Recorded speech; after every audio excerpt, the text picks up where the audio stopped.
All right. Good things, bad things. I mean, that's you have a tournament. That's what you have. I thought a couple of young guys wrestled really well. I talked about putting yourself on the national scene. Kind of having that opportunity to do that. And Steyr made the semifinals, and Albert, got fifth. Had some really good matches. Lost 2 matches to a guy that's ranked in the top 5 in the country. So, showing that he's right there. We had some guys that were seated pretty high that didn't place. So obviously you see something like that. It's not a very good weekend for you. I can say that. They talked about Gabe Dean. He got 4th there last year. Zeke Moisey didn't place there last year, and they're both in the national finals. One was a champ. You point to those things to tell those guys, because I do believe our guys are capable of those type of things. But also, like I said last week, I don't want to keep having these conversations, though. I don't want to keep talking about, we didn't have a very good tournament. You know what? You didn't have a very good tournament. I think some guys are really close to turning a corner. Some close losses, but close losses, those should happen once. And then once you realize that you're right there with a guy, then you should know that when you step on the mat with them, that it's a match that you can win. You should have one of those. And I think some of our guys had that this weekend. You look forward to UNI Open and wrestling guys, and we'll see who will wrestle. I think guys that wrestled quite a few matches this weekend probably won't wrestle, and we'll get ready and geared up for Midlands.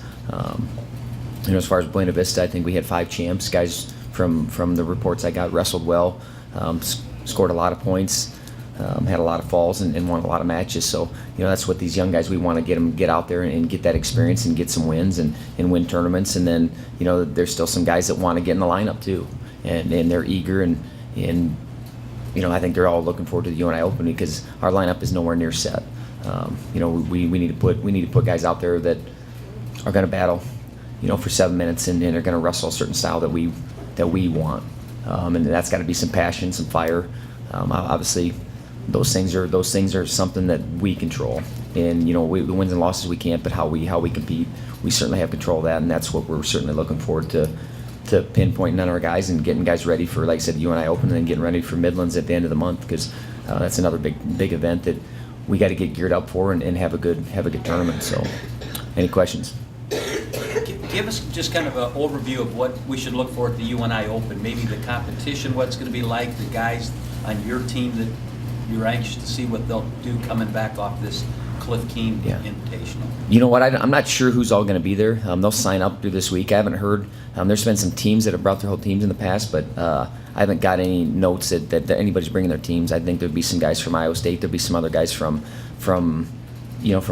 schools around Iowa, maybe some Minnesota guys. But there's also a tournament up in St. Cloud going on. So I know that we'll kind of split guys between that. So. And as far as who's going to wrestle, I don't know. We got some guys dinged up right now, and we got to get those guys ready, for the rest of the season. So the UNI Open is not the end all of what we want to do for the season, but I know wrestling starts at 9 in the Dome, and if you want to come see some wrestling, it'd be great to get out there and you have a little more space than you do in the West Gym. So. How is Dylan Peters, and what was his injury?